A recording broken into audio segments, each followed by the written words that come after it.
In a jaw-dropping courtroom moment, comedian-turned-witness Katt Williams has lifted the veil on the secret world behind Sean Diddy Combs' empire. No longer hiding behind jokes, Katt delivered explosive testimony naming some of the biggest stars in entertainment allegedly entangled in a shadowy network controlled by Diddy. From Hollywood heavyweights to music icons, Williams revealed how success, power, and silence are intertwined in a hidden system of control. What began as whispers and rumors now burst into the spotlight, shaking the foundations of celebrity culture. As the courtroom fell silent, one thing became clear. This isn't just about fame. It's about the price paid behind the scenes to stay on top. The day the courtroom fell silent, Katt Williams walks. In Katt Williams was a force of nature, long known as the wild-eyed, quick-tongued comic who could bring a packed theater to its knees with laughter and leave social media ablaze with viral rants.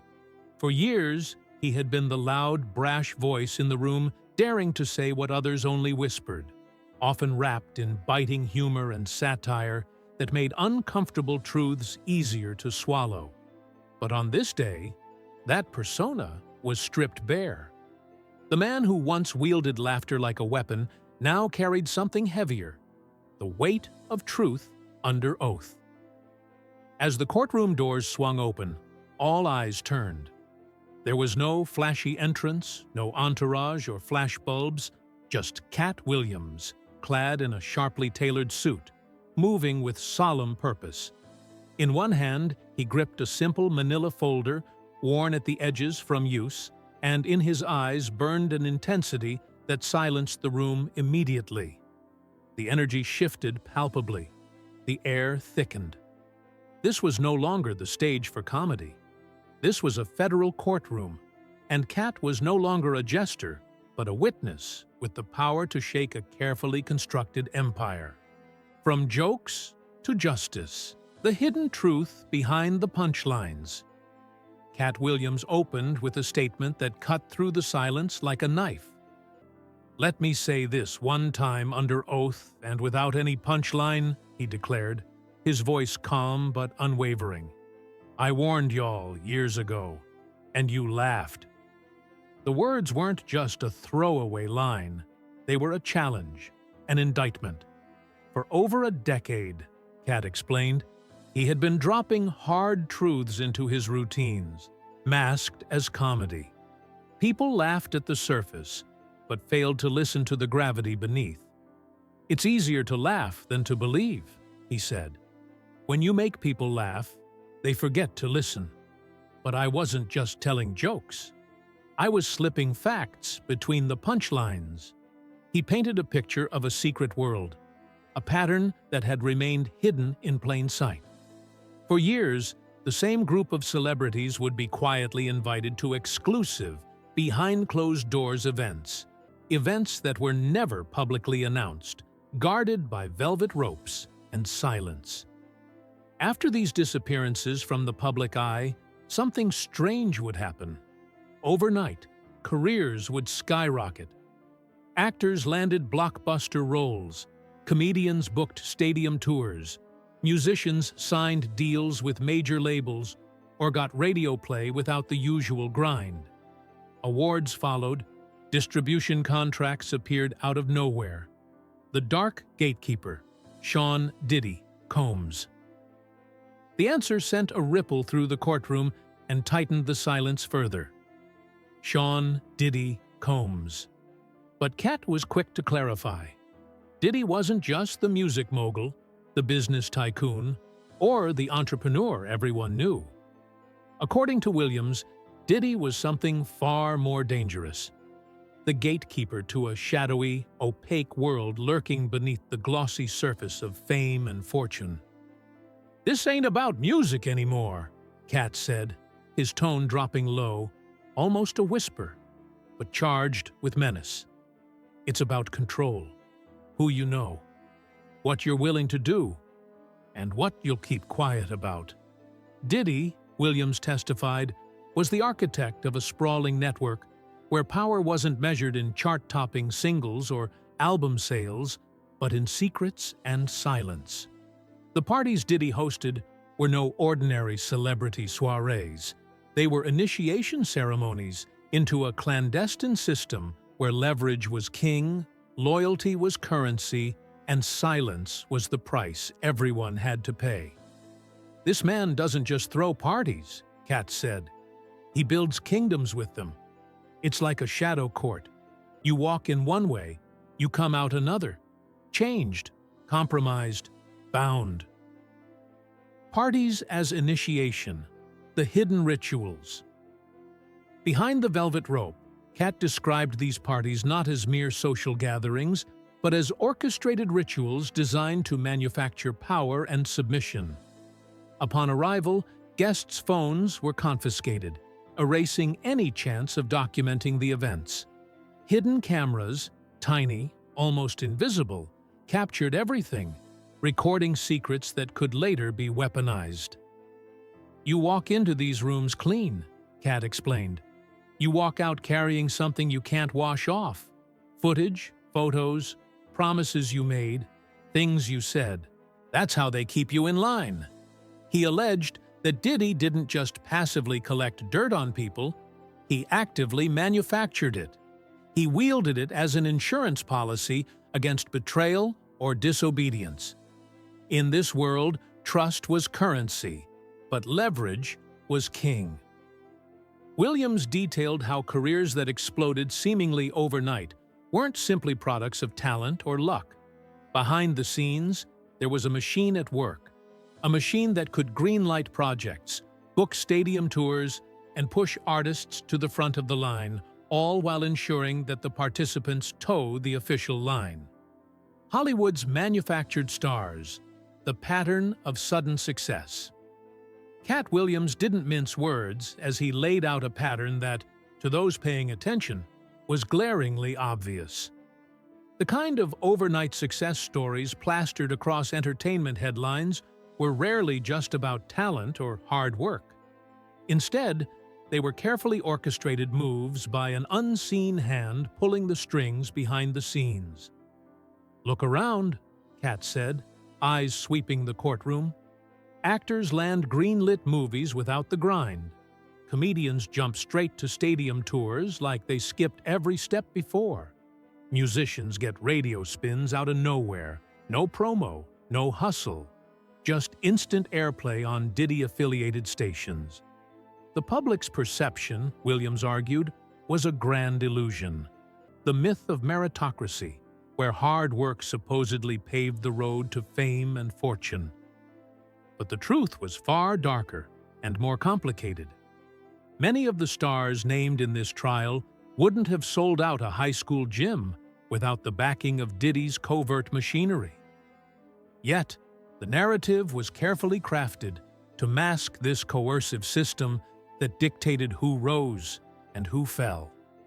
"The machine is real," Katt declared, his voice rising with frustration. "And it ain't just about what you can do. It's about who's got your back or who's got the dirt on you." Tyler Perry and the Medea trade, symbolism and success. Among the names Katt mentioned, Tyler Perry stood out as a striking example of this hidden network at work. Perry, whose Medea franchise had become a cultural phenomenon and a financial powerhouse, wasn't merely a success story of talent and entrepreneurship. According to Katt, Perry's rise was deeply intertwined with Diddy's network, a trade rather than a natural ascent. "This ain't about wigs or performances," Katt emphasized. "It's about symbolism and ritual power." Williams testified that Perry's early breakthroughs, the wildly successful plays, the studio deals, the celebrity-studded premieres, were heavily supported and orchestrated by Diddy's team. Bad Boy staffers coordinated events, booked high-profile attendees strategically, and cleared paths that otherwise would have been clogged or blocked for outsiders. But success came at a price. Perry, Katt alleged, distanced himself from anyone who might reveal the truth about his ascent.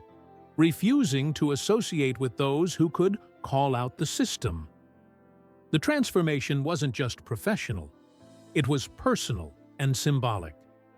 Williams shared chilling anecdotes about actors who had worked with Perry, describing how their careers and even personas seemed to shift drastically after joining his projects. Kevin Hart, The Golden Boy, and The Price of Acceptance. Katt's attention then turned to Kevin Hart, whom he dubbed the Golden Boy of the entertainment complex. Hart's journey from BET comic to a blockbuster movie franchise star, Katt argued, was less about luck and raw talent, and more about agreeing to a set of unspoken rules. During testimony, Katt referenced a viral line he delivered earlier in the trial about Hart turning down a $50 million offer to keep his integrity and his virgin whole. The courtroom buzzed with intrigue, but Katt clarified that it was a coded message. Kevin said no to some things, but said yes to others that nobody talks about, Katt explained. He stepped into a system darker than anyone wants to admit.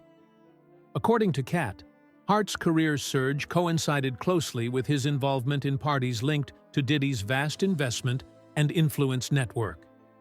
But Hart wasn't just another guest at these events. He was a handler.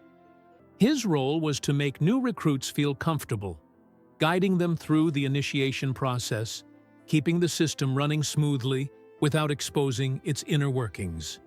Rickey Smiley and Steve Harvey. The rewards of submission. The court's attention shifted to Rickey Smiley and Steve Harvey, two names that embodied the rewards and risks of submission to the system. Katt testified that Rickey Smiley's rise was closely tied to parties hosted by Diddy's Southern faction, operating out of Atlanta. Invitations to these gatherings were carefully curated, reserved only for those deemed useful, silent, and compliant. Smiley, Katt said, was no exception. In a pointed act of defiance, Katt revealed he had once included a contract clause forbidding him from working with Rickey, unless Rickey appeared in a dress. It was a symbolic gesture, exposing what Katt saw as the price of submission. Rickey's subsequent role on Sunday Best, appearing in a wig and dress, was for Katt an unspoken admission of compliance, how the industry rewarded those who played the game. Steve Harvey was described as the godfather of commercial obedience. Katt explained Harvey's rise wasn't just about comedic skill, but his mastery of silence. Despite close family ties and alleged instances of intellectual property theft, Harvey never spoke out when it mattered. Steve knows how to keep his mouth shut when the record needs to stay clean, Katt said flatly. That's why he's where he is. T.D. Jakes, the pulpit as a shield. Perhaps the most controversial and charged part of Katt's testimony involved T.D. Jakes, the revered pastor and spiritual leader. The courtroom seemed to lean in as Katt's voice dropped to a quieter, more solemn tone. Jakes, Katt alleged, was not just a religious figure, but a key player in protecting Diddy's public image. Through gospel events presented as spiritual gatherings, complete with velvet ropes, gold-plated communion tables, and VIP seating, Jakes provided a sacred veil over the darkest undercurrents of the entertainment world. These ain't just concerts, Katt explained. They're PR events designed to sanitize Diddy's image, make the world see a holy man when there's a pimp behind the curtain. More damningly, Katt accused Jakes of actively discouraging gospel artists from speaking out about what they had witnessed at crossover events, prioritizing the church's reach and public face over truth or justice. Surveillance and leverage, the hidden eyes behind the doors. Katt Williams's testimony peeled back another layer of the shadowy empire surrounding Sean Diddy Combs, one far more sinister than mere star-studded parties or whispered deals. Behind the velvet ropes and flashing cameras lurked a network of high-tech surveillance designed not for protection, but for control. These private events, held in luxurious homes and five-star hotels, were rigged with more than just basic security systems. Katt described pinhole cameras cleverly concealed in ordinary objects, lamps, smoke detectors, even pieces of furniture, capturing every whispered conversation and every subtle gesture.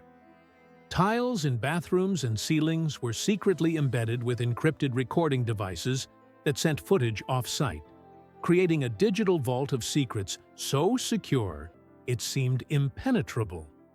"This ain't security cameras watching for burglars," Katt said, voice low but steady.